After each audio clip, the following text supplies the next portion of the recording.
ಮೊದಲು ಎಲ್ಲರೂ ಕೂಡ ಕಮೆಂಟ್ ಮಾಡಿ ರಾಮಾಯಣ ರಾವಣಾಯಣನ ನೋಡಿದ್ರ ಯೂಟ್ಯೂಬಲ್ಲಿ ಆ ಒಂದು ಟ್ರೇಲರ್ನ ನೋಡಿದ್ರ ಅಂತ ಲಿಟ್ರಲಿ ಚಿಂದಿ ಆಗಿತ್ತು.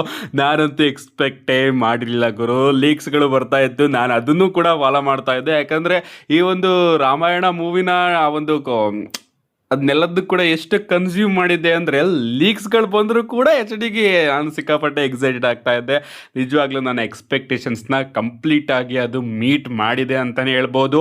ಒಂದೊಂದು ಕಡೆ CGI ಗೊತ್ತಾಗುತ್ತೆ, ಬಟ್ ಅದನ್ನು ಇಗ್ನೋರ್ ಮಾಡಿದ್ರೆ ಬೆಂಕಿ. ಸೊ ಇನ್ನು ಸ್ಪೈಡರ್ ಮ್ಯಾನ್ ಬ್ರ್ಯಾಂಡ್ ನ್ಯೂ ಡೇಯಲ್ಲೂ ಕೂಡ ಅವರು ಟ್ರೇಲರ್ನ ಅಟ್ಯಾಚ್ ಮಾಡ್ತಾ ಇದ್ದಾರೆ. ನಾನು ನೋಡೋಕೆ ಹೋಗ್ತಾ ಇದ್ದೀನಿ, ಅದರಲ್ಲೂ ಕೂಡ 3Dಲಿ ಅದನ್ನು ಮತ್ತೊಮ್ಮೆ ಕನ್ಸ್ಯೂಮ್ ಮಾಡ್ತೀನಿ. ಸೊ ನಾನಂತೂ ಸಿಕ್ಕಾಪಟ್ಟೆ ಖುಷಿ ಆಗಿದ್ದೀನಿ. ಮೊದಲನೇದಾಗಿ ನಮ್ಮ ಗಂತರ್ ಅವರ ಬಗ್ಗೆ ಮಾತಾಡೋದಾದ್ರೆ ನಿಮ್ಮೆಲ್ಲರಿಗೂ ಕೂಡ ಗೊತ್ತೇ ಇರಬಹುದು, ಗಂತರ್ ಅವರ ನೇಮು ಗಂತರ್ ಆಗೋದಕ್ಕಿಂತ ಮುಂಚೆ ವಾಲ್ಟರ್ ಆಗಿ ನಮಗೆ ನೋಡೋದಕ್ಕೆ ಸಿಗ್ತಾ ಇತ್ತು. ಅಂಡ್ ವಾಲ್ಟರ್ ಆಗಿ ಅವರು NXT UK ಸಿಕ್ಕಾಪಟ್ಟೆ ಫೇಮಸ್ ಆಗಿದ್ರು. ಬಟ್ WWE ಅವರು ಗಂತರ್ ಅವ್ರನ್ನ ಮೇನ್ ರೋಸ್ಟರ್ಗೆ ಕರ್ಕೊಂಡು ಬಂದ ಕೂಡಲೇ ಅವರ ನೇಮ್ ನ ವಾಲ್ಟರ್ ಇಂದ ಗಂತರ್ ಅಂತ ಚೇಂಜ್ ಮಾಡ್ತು. ಅಂಡ್ ಆಗ ನಾನು ಕೂಡ ಟ್ರೋಲ್ ಮಾಡಿದೆ, ಇದೇನ್ ಗುರು ಇದು ಗುಂಟೂರು ಗಂತರು ವಾಲ್ಟರ್ ಎಷ್ಟು ಚೆನ್ನಾಗಿತ್ತು ಗುರು. ಬಟ್ WWE ಅವರು ನಮ್ಮ ವಿನ್ಸ್ ಮೆಕ್ಮೆನ್ ಅವರು ಗಂತರ್ ಅಂತ ನೇಮ್ ನ ಚೇಂಜ್ ಮಾಡೋದ್ರಲ್ಲ ಅಂತ. ಬಟ್ ಈಗ ವಾಲ್ಟರ್ ಅನ್ನೋ ಒಂದು ನೇಮೇ ಸಿಕ್ಕಾಪಟ್ಟೆ ವಿಚಿತ್ರ ಆಗುತ್ತೆ. ಯಾಕಂದ್ರೆ ಗಂತರ್ ಅನ್ನೋದು ನಮ್ಮ ಗಂತರ್ ಅವರ ಕ್ಯಾರೆಕ್ಟರ್ಗೆ ಪರ್ಫೆಕ್ಟ್ ಆಗಿ ಮ್ಯಾಚ್ ಆಗುತ್ತೆ. ಅಂಡ್ ಈಗ ನಮ್ಮ ಡೇವ್ ಮೆಲ್ಸನ್ ಅವರು ಅಪ್ಡೇಟ್ ವಿಡಿಯೋದಲ್ಲಿ ತಿಳಿಸಿದ್ದಾರೆ ಯಾಕೆ ನಮ್ಮ ವಿನ್ಸ್ ಮೆಕ್ಮೆನ್ ಅವರು ವಾಲ್ಟರ್ ನೇಮ್ ನ ಚೇಂಜ್ ಮಾಡಿ ಗಂತರ್ ಅಂತ ನೇಮ್ ನ ಇಟ್ಟಿದ್ರು ಅಂತ. ಯಾಕಪ್ಪ ಅಂದ್ರೆ ನಮ್ಮ ವಿನ್ಸ್ ಮೆಕ್ಮೆನ್ ಅವರಿಗೆ ಅನ್ನಿಸ್ತಂತೆ ಮುಂದೊಂದು ದಿನ ನಮ್ಮ ವಾಲ್ಟರ್ ಅವ್ರನ್ನ ವಾಲಿ ಅಂತ ಕರೆಯೋದಕ್ಕೆ ಶುರು ಮಾಡ್ತಾರೆ ಫ್ಯಾನ್ಸ್ಗಳು ಅಂತ. ಸೊ ಗಂತರ್ ಅವರ ಕ್ಯಾರೆಕ್ಟರ್ ಸಿಕ್ಕಾಪಟ್ಟೆ ಹೀಲಿಶ್ ಆಗಿರೋ ಕಾರಣ ಅವರನ್ನ ಜನಗಳು ವಾಲಿ ಅಂತ ಕರೆಯೋದಕ್ಕೆ ಶುರು ಮಾಡಿದ್ರೆ ಅದು ಸೂಟ್ ಆಗೋದಿಲ್ಲ ಅನ್ನೋ ಒಂದೇ ಒಂದು ಕಾರಣಕ್ಕೆ ವಾಲ್ಟರ್ ಇಂದ ಗಂತರ್ ಅಂತ ನಮ್ಮ ವಿನ್ಸ್ ಮೆಕ್ಮೆನ್ ಅವರು ಚೇಂಜ್ ಮಾಡೋದ್ರಂತೆ ನೇಮ್ ನ. ಏನ್ ಮಾಡಿದ್ರು ಓಕೆ, ಸ್ಟಾರ್ಟಿಂಗ್ ಸಿಕ್ಕಾಪಟ್ಟೆ ವಿಚಿತ್ರವಾಗಿತ್ತು. ನಾನಂತೂ ಗುಂತರು ಗಂಟರು ಏನೇನೋ ಹೇಳ್ತಾ ಇದ್ದೆ. ಬಟ್ ಈಗ ಅವರ ಕ್ಯಾರೆಕ್ಟರ್ ಗೆ ಪರ್ಫೆಕ್ಟ್ ಆಗಿ ಸೂಟ್ ಆಗ್ತಾ ಇದೆ ನಮ್ಮ ಗಂತರ್ ಅನ್ನೋ ಒಂದು ನೇಮು. ನೆಕ್ಸ್ಟ್ ಅಪ್ಡೇಟ್ ಕಡೆ ಬರೋದಾದ್ರೆ ಇದಿರ್ತಕ್ಕಂಥದ್ದು ರ್ಯಾನ್ ಗಾರ್ಜಿ ಅವರ ಬಗ್ಗೆ ನಿಮ್ಮೆಲ್ಲರಿಗೂ ಕೂಡ ಗೊತ್ತೇ ಇರಬಹುದು. ಮೊನ್ನೆ ಮಂಡೇ ನೈಟ್ ರಾಲಿ ಇವರ WWE ಡೆಬ್ಯೂ ನಮಗೆ ನೋಡೋದಕ್ಕೆ ಸಿಕ್ತು. ಇವರು ಸೆಲೆಬ್ರಿಟಿ ರೀತಿ WWE ಕಂಪನಿಯಲ್ಲಿ ಇನ್ವಾಲ್ವ್ ಆಗಿದ್ದಾರೆ, ಅದು ಕೂಡ ಜಡ್ಜ್ಮೆಂಟ್ ಡೇಯ ಸ್ಟೋರಿ ಲೈನ್ ಅಲ್ಲಿ. ಅಂಡ್ ಇವರು WWE ಕಂಪನಿಯಲ್ಲಿ ಬಂದಿದ್ಕೇನೆ ಫ್ಯಾನ್ಸ್ಗಳು WWE ಕಂಪನಿನ ಸಿಕ್ಕಾಪಟ್ಟೆ ಹೇಟ್ ಮಾಡ್ತಾ ಇದ್ದಾರೆ. ಯಾಕಂದ್ರೆ ನಮ್ಮ ಗಾರ್ಜಿ ಅವರ ಮೇಲೆ ಸಿಕ್ಕಾಪಟ್ಟೆ ಹೇಟ್ ಬರ್ತಾ ಇದೆ. ಅವರು ಸಿಕ್ಕಾಪಟ್ಟೆ ರೇಸಿಸ್ಟ್ ಅಂತೆ, ಆ ರೀತಿ ಈ ರೀತಿ ಅವರಿಗೆ ಸಿಕ್ಕಾಪಟ್ಟೆ ಹೇಟರ್ಸ್ ಗಳಿದ್ದಾರೆ. ಅಂಡ್ ಅವ್ರನ್ನ WWE ಅವರು ತನ್ನ ಕಂಪನಿಗೆ ಕರ್ಕೊಂಡು ಬಂದ್ರಲ್ಲ ಅಂತ WWE ಅವ್ರಿಗೂ ಕೂಡ ಈಗ ಹೇಟರ್ಸ್ ಗಳು ಜಾಸ್ತಿ ಆಗ್ತಾ ಇದ್ದಾರೆ. ಅಷ್ಟೇ ಅಲ್ಲ, ಆ ಒಂದು ವಿಡಿಯೋಗೆ ಯೂಟ್ಯೂಬ್ ಚಾನಲ್ ಅಲ್ಲಿ 16,000 ಡಿಸ್ಲೈಕ್ಸ್ ಗಳು ಬಂದಿದೆ. ಸೊ ಗಾರ್ಜಿ ಅವ್ರನ್ನೇ ಕರ್ಕೊಂಡು ಬಂದಿದ್ದೀರಾ ಅಂದ್ರೆ WWE ಗೆ ಈಗ ಇರೋದು ಒಂದೇ, ನೀವು ಏನಾದ್ರೂ ಮಾಡಿರಿ, ಲವ್ ಆದ್ರೂ ಮಾಡಿರಿ, ಹೇಟ್ ಆದ್ರೂ ಮಾಡಿರಿ, ಫ್ಯಾನ್ಸ್ ಗಳ ಹತ್ರ ಯಾವ ರೀತಿನಾದ್ರೂ ರಿಲೇಶನ್ಶಿಪ್ ಅಲ್ಲಿ ಇರಿ, ಒಟ್ನಲ್ಲಿ ನಿಮ್ಮ ಹತ್ರ ಹೆಸರಿದೆಯಾ ಅವರು ಆರಾಮಾಗಿ WWE ಕಂಪನಿಗೆ ಬರ್ತಾರೆ. ಅಂಡ್ ನೆಕ್ಸ್ಟ್ ಎಂಟ್ರಿ ನಮ್ಮ ವಿನ್ಸ್ ಮೆಕ್ಮೆನ್ ಅವ್ರದೇ ಅಂತ ಅನ್ನಿಸ್ತಾ ಇದೆ. ಯಾಕಂದ್ರೆ ಈಗ ಕೇಸ್ ಕೂಡ ವಾಪಸ್ ತಗೊಂಡು ಹೋಗಾಗಿದೆ. ನಮ್ಮ ವಿನ್ಸ್ ಮೆಕ್ಮೆನ್ ಅವರು ಕೂಡ 100% ಬರ್ತಾರೆ ಅಂಡ್ ಆದಷ್ಟು ಬೇಗ ಮತ್ತೊಮ್ಮೆ WWE ಕಂಪನಿಯಲ್ಲಿ ಇನ್ವಾಲ್ವ್ ಆಗ್ತಾರೆ ಅಂತ ಅನ್ಸುತ್ತೆ. ನಮ್ಮ ನೆಕ್ಸ್ಟ್ ಅಪ್ಡೇಟ್ ಕಡೆ ಬರೋದಾದ್ರೆ ಇದಿರ್ತಕ್ಕಂಥದ್ದು ನಮ್ಮ ಟ್ರೈಬಲ್ ಚೀಫ್ ರೋಮನ್ ರೈನ್ಸ್ ಅವರ ಬಗ್ಗೆ. WWE ಅವರು ಈಗ ಅಫಿಷಿಯಲ್ ಆಗಿ ಕನ್ಫರ್ಮ್ ಮಾಡಿದ್ದಾರೆ ಮನಿ ಇನ್ ದ ಬ್ಯಾಂಕ್ ಅಲ್ಲಿ ರೋಮನ್ ರೈನ್ಸ್ ಅವರು ಇರ್ತಾರೆ ಅಂತ.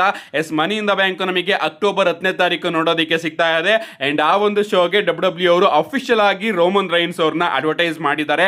ಬರೀ ಮನಿ ಇನ್ ದ ಬ್ಯಾಂಕಿಗೆ ಅಲ್ಲ ಗೈಸ್, ಸಮ್ಮರ್ ಸ್ಲಾಮ್ ಆದ್ಮೇಲೆ ಯಾವ ಮಂಡೇ ನೈಟ್ ರೋ ಹಾಗೆ ಸ್ಮ್ಯಾಕ್ ಡೌನ್ ಅಲ್ಲೂ ಕೂಡ ರೋಮನ್ ರೈನ್ಸ್ ಅವರು ಇರ್ತಾರೆ ಅಂತ WWE ಅವರು ರಿವೀಲ್ ಮಾಡಿದ್ದಾರೆ. ನೀವು ಇಲ್ಲಿ ನೋಡ್ತಾ ಇರಬಹುದು. ಸಮ್ಮರ್ ಸ್ಲಾಮ್ ಅಲ್ಲಂತೂ ರೋಮನ್ ರೈನ್ಸ್ ಅವರು ಇದ್ದೇ ಇರ್ತಾರೆ. ಅದಾದ್ಮೇಲೆ 3ನೇ ತಾರೀಕಿನ ಮಂಡೇ ನೈಟ್ ರೋ ಅಲ್ಲೂ ಕೂಡ ರೋಮನ್ ರೈನ್ಸ್ ಅವರು ಅಪಿಯರ್ ಆಗ್ತಾರೆ.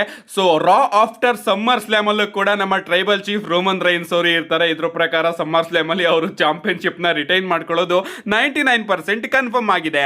ಇದಾದ್ಮೇಲೆ 17ನೇ ತಾರೀಕಿನ ಮಂಡೇ ನೈಟ್ ರೋ ಅಲ್ಲೂ ಕೂಡ ರೋಮನ್ ರೈನ್ಸ್ ಅವರು ಇರ್ತಾರೆ. ಅಷ್ಟೇ ಅಲ್ಲ ಗೈಸ್, 28ನೇ ತಾರೀಕು WWE ಅವರು ಮಂಡೇ ನೈಟ್ ರೋ ಹಾಗೆ ಸ್ಮ್ಯಾಕ್ ಡೌನ್ ನ ಪ್ರೀ ಟೇಪ್ ಮಾಡ್ಕೋತಾರೆ ಅಂತ ಅನ್ಕೋತೀನಿ. ಅದಕ್ಕೋಸ್ಕರ ಮಂಡೇ ನೈಟ್ ರೋ ಹಾಗೆ ಸ್ಮ್ಯಾಕ್ ಡೌನ್ ಎರಡು ಶೋಗಳಲ್ಲೂ ಕೂಡ ರೋಮನ್ ರೈನ್ಸ್ ಅವರು ಇರ್ತಾರೆ. ಈಗ ಸ್ಮ್ಯಾಕ್ ಡೌನ್ ಅಲ್ಲೂ ಕೂಡ ಬ್ಲಡ್ ಲೈನ್ ಸ್ಟೋರಿ ಲೈನ್ ನಡೀತಿರೋ ಕಾರಣ WWE ಅವರು ಒಂದು ಸ್ಮ್ಯಾಕ್ ಡೌನ್ ಗೆ ರೋಮನ್ ರೈನ್ಸ್ ಅವ್ರನ್ನ ಅಫಿಷಿಯಲ್ ಆಗಿ ಅನೌನ್ಸ್ ಕೂಡ ಮಾಡಿದ್ದಾರೆ. ಇದಾದ್ಮೇಲೆ ಸೆಪ್ಟೆಂಬರ್ 14ನೇ ತಾರೀಕಿನ ಮಂಡೇ ನೈಟ್ ರೋ ಕೂಡ ರೋಮನ್ ರೈನ್ಸ್ ಅವರು ಇರ್ತಾರೆ. ಅಷ್ಟೇ ಅಲ್ಲ ಗಾಯ್ಸ್, ಅಕ್ಟೋಬರ್ 5ನೇ ತಾರೀಕಿನ ಮಂಡೇ ನೈಟ್ ರೋ ಇಂಟ್ರೋಲ್ ಕೂಡ ಇರ್ತಾರೆ. ಅಂಡ್ ಅದಾದ್ಮೇಲೆ ಅಕ್ಟೋಬರ್ 10ನೇ ತಾರೀಕಿನ ಮನಿ ಇನ್ ದ ಬ್ಯಾಂಕ್ಗೂ ಕೂಡ ರೋಮನ್ ರೈನ್ಸ್ ಅವರು ಬರ್ತಾ ಇದ್ದಾರೆ. ಇದ್ರ ಮಧ್ಯೆ ಬರೋದಿಲ್ವಾ ಅಂತ ನೀವೇನಾದ್ರೂ ಕೇಳಿದ್ರೆ, ಇಲ್ಲ ಗಾಯ್ಸ್, ಇದ್ರ ಮಧ್ಯೆನೂ ಕೂಡ ಬರ್ತಾರೆ. ಬಟ್ ಡಬ್ಲ್ಯೂ ಅವರು ರೋಮನ್ ರೈನ್ಸ್ ಅವರ ನೇಮಲ್ಲಿ ಟಿಕೆಟ್ಸ್ ಗಳನ್ನ ಮಾರಾಟ ಮಾಡೋದಕ್ಕೆ ಯಾವ ಮಂಡೇ ನೈಟ್ ರೋ ಲೊಕೇಶನ್ಸ್ ಗಳನ್ನ ಅಫಿಷಿಯಲ್ ಆಗಿ ಅನೌನ್ಸ್ ಮಾಡಿದಾರೋ ಅಲ್ಲೆಲ್ಲ ರೋಮನ್ ರೈನ್ಸ್ ಅವ್ರನ್ನ ಅಫಿಷಿಯಲ್ ಆಗಿ ಕನ್ಫರ್ಮ್ ಕೂಡ ಮಾಡಿದ್ದಾರೆ. So money in the bank ಅಲ್ಲೂ ಕೂಡ ರೋಮನ್ ರೈನ್ಸ್ ಅವರ ಪ್ರೆಸೆನ್ಸ್ ನಮಗೆ ನೋಡೋದಕ್ಕೆ ಸಿಗ್ತಾ ಇದೆ. ನೋಡಬೇಕು ಅಲ್ಲಿಗೆ ಬಂದು ರೋಮನ್ ರೈನ್ಸ್ ಅವರು ಏನ್ ಮಾಡ್ತಾರೆ and money in the bank ಅಲ್ಲಿ ರೋಮನ್ ರೈನ್ಸ್ ಅವರು ಯಾರನ್ನ ಫೇಸ್ ಮಾಡ್ತಾರೆ ಅಂತ. ನಮ್ಮ ನೆಕ್ಸ್ಟ್ ಅಂಡ್ ಫೈನಲ್ ಅಪ್ಡೇಟ್ ಕಡೆ ಬರೋದಾದ್ರೆ ಇದ್ದಿರ್ತಕ್ಕಂಥದ್ದು ನಮ್ಮ ಬೀಸ್ಟ್ ಬ್ರಾಕ್ ಲೆಸ್ನರ್ ಅವರ ಬಗ್ಗೆ. ರೀಸೆಂಟ್ ಆಗಿ ನಮ್ಮ ಟ್ರಿಪಲ್ ಎಚ್ ಅವರು ಫಸ್ಟ್ ಟಾಕ್ ಎಪಿಸೋಡ್ ಅಲ್ಲಿ ನೋಡೋದಕ್ಕೆ ಸಿಗ್ತಾರೆ ಅಂಡ್ ಅದರಲ್ಲಿ ಅವರು ಬೀಸ್ಟ್ ಬ್ರಾಕ್ ಲೆಸ್ನರ್ ಅವರ ಬಗ್ಗೆ ಕೆಲವೊಂದಷ್ಟು ಸ್ಟೇಟ್ಮೆಂಟ್ ಗಳನ್ನ ಕೊಟ್ಟಿದ್ದಾರೆ. ಮೊದಲನೇದಾಗಿ ಅವರು ಬ್ರಾಕ್ ಲೆಸ್ನರ್ ಆಗಿ ಒಬಾಫೆಮಿ ಅವರ ರಿಲೇಶನ್ಶಿಪ್ ಬಗ್ಗೆ ಮಾತಾಡ್ತಾರೆ. ಅಂದ್ರೆ ಹೇಳ್ತಾರೆ, ಒಬಾಫೆಮಿ ಅವ್ರನ್ನ ಕಂಡ್ರೆ ಬ್ರಾಕ್ ಲೆಸ್ನರ್ ಅವರಿಗೆ ಸಿಕ್ಕಾಪಟ್ಟೆ ಇಷ್ಟ. ಯಾಕಂದ್ರೆ ಶೋಗೆ ಅಟೆಂಡ್ ಆಗೋದಕ್ಕಿಂತ ಮುಂಚೆನೂ ಕೂಡ ಬ್ರಾಕ್ ಲೆಸ್ನರ್ ಅವರು ತನ್ನ ಲಾಕರ್ ರೂಮ್ ಅಲ್ಲಿ ಒಬಾಫೆಮಿ ಅವ್ರನ್ನ ಕರ್ಕೊಂಡೋಗಿ ಅವರಿಗೆ ರೆಸ್ಲಿಂಗ್ ಬಗ್ಗೆ ಅಂಡ್ ಈ ಒಂದು ಬಿಸ್ನೆಸ್ ಬಗ್ಗೆ ಕೆಲವೊಂದಷ್ಟು ವಿಚಾರಗಳನ್ನ ಡಿಸ್ಕಸ್ ಮಾಡ್ತಾರಂತೆ ಒಬಾಫೆಮಿ ಅವರ ಜೊತೆಗೆ. ನಿಜವಾಗ್ಲೂ ಒಬಾಫೆಮಿ ಅವರಿಗೆ ನಮ್ಮ ಬ್ರಾಕ್ ಲೆಸ್ನರ್ ಅವರು ತನ್ನ ಎಕ್ಸ್ಪೀರಿಯನ್ಸ್ ನ ಟೀಚ್ ಮಾಡ್ತಾ ಇದ್ದಾರೆ. ಇದೇ ಅಲ್ವಾ ಗುರು ಒಬ್ಬ ಹೊಸ ಟ್ಯಾಲೆಂಟ್ ಗೆ ಬೇಕಾಗಿರೋದು. ಒಬಾಫೆಮಿ ಅವರಂತೂ ಎಷ್ಟು ಲಕ್ಕಿ ಅಂತ ಸ್ವಲ್ಪ ಇದ್ರಲ್ಲೇ ನೀವು ಅರ್ಥ ಮಾಡ್ಕೊಳ್ಳಿ. ಬ್ರಾಕ್ ಲೆಸ್ನರ್ ಅವರೇ ಖುದ್ದಾಗಿ ಬಂದು ಒಬಾಫೆಮಿ ಅವರಿಗೆ ಟೀಚ್ ಮಾಡ್ತಾ ಇದ್ದಾರೆ. ಅಂದ್ರೆ ಬ್ರಾಕ್ ಲೆಸ್ನರ್ ಅವರಿಗೆ ಒಬಾಫೆಮಿ ಅವರ ಮೇಲೆ ಎಷ್ಟು ನಂಬಿಕೆ ಹಾಗೆ ರೆಸ್ಪೆಕ್ಟ್ ಇದೆ ಅಂತ. ಅಂಡ್ ಒಬಾಫೆಮಿ ಅವರು ಕೂಡ ಆಫ್ ಕೋರ್ಸ್ ಬ್ರಾಕ್ ಲೆಸ್ನರ್ ಅವ್ರನ್ನ ರೆಸ್ಪೆಕ್ಟ್ ಮಾಡೇ ಮಾಡ್ತಾರೆ.